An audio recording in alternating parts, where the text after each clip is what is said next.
public or whatnot since you've been on the commercials with Holmes and everything, the Super Bowl winner.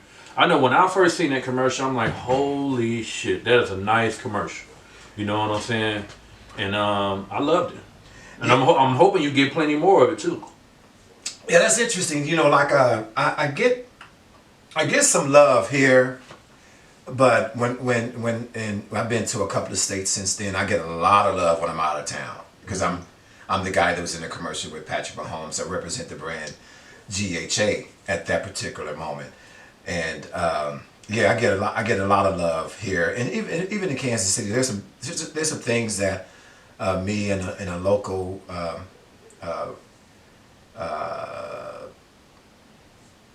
member, a partaker in the city. We were discussing some things and stuff. So I get a lot of love, but I still say that within our community, though, it's a little different. I sense a little Hesitance. yeah, jealousy, man.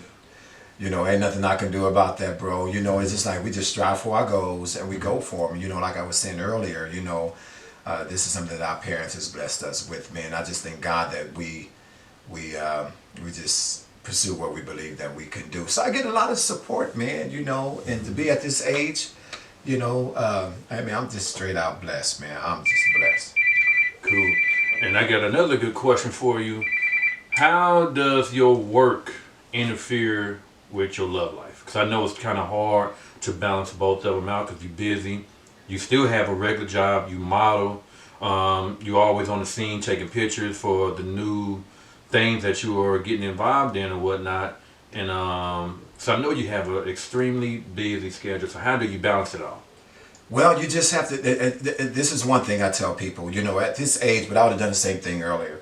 You have to keep your 9 to 5. You have to keep your 9 to 5, unless your dreams or your hobbies can provide with your 9 to 5 benefits and the salary that you want. Sometimes you have to keep a job while you're still pursuing your hobbies and your love and things that God has blessed you with. As far as love life, I mean, my babe, now that I'm with, she it could be rough at times. Sometimes she may not believe that I'm going on a 12-hour shoot, or that I have to go out of town to do a shoot.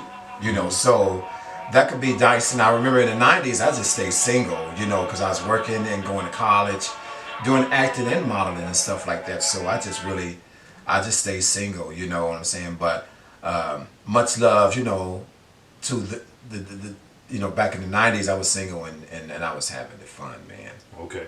Since you said something about your 90s, I got another good question I want to ask you about. I don't know if you want to talk about it or whatnot. I know it was an incident that you had back in the day with somebody putting a baby off on you that wasn't yours. Oh my God! Yeah, I wrote that. That's in the book again.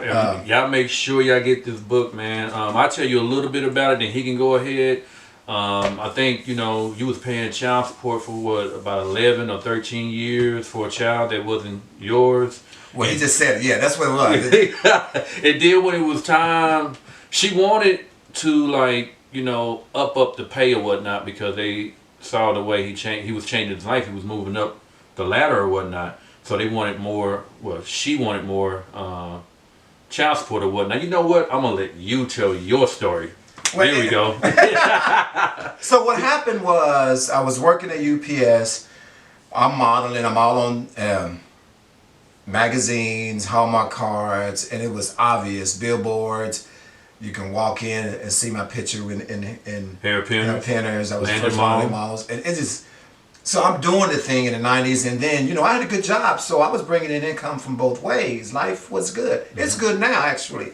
Had one of the best months in my life, as far as my career and the money. I did real good for the month of December, by the way. At any rate, I get a notice in the mail that she wanted to increase my child support. And Typical.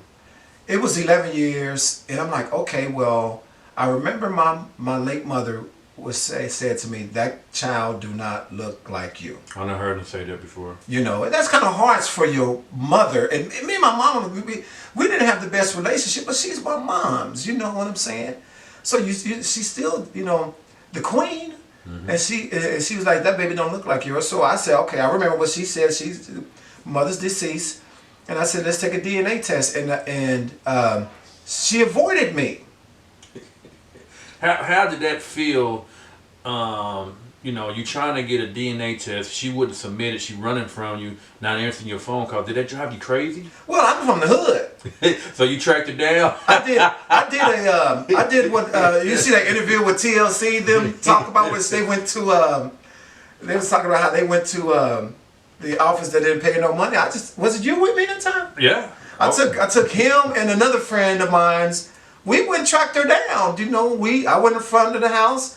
He went inside. We in the back door. It was dangerous, but we were prepared. But she wasn't there at the time. She wasn't there. But didn't her daddy answer the door? Or no, her mother answered the door and said, "Get away from here." So then after that, she gonna call. You know, like let's take the test. So we take the DNA test, and I found out that pretty precious, beautiful lady, as she is now today, wasn't my biological child. That broke me down, bro. I mean, yeah, that's life changing, you know. That broke me down, man. And she just recently reached out to me, and I still apologize for the situation because it wasn't right for her. Yeah. You know, and women, you know, I'm gonna do with Kevin Samuel on this.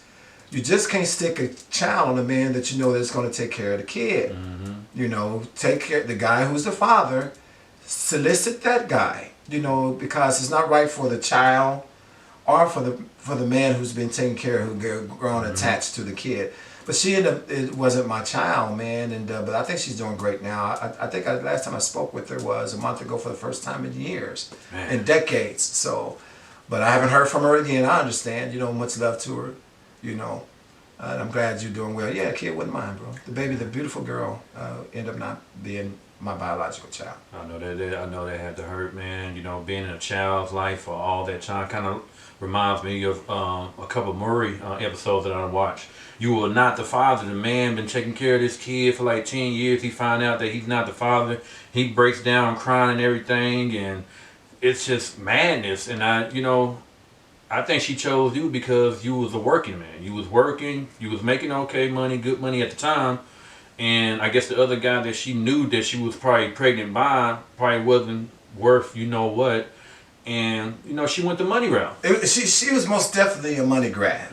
You know, and then she saw the modeling and all that other stuff. Because they featured me on Channel 5 News. I was ranked in the top 5 models and talent in the city back in '96. They ranked me Kansas City. I was on the local news for being one of the top 5 models, and that's out of all of the agencies in the city. And so she knew all of that stuff was going on.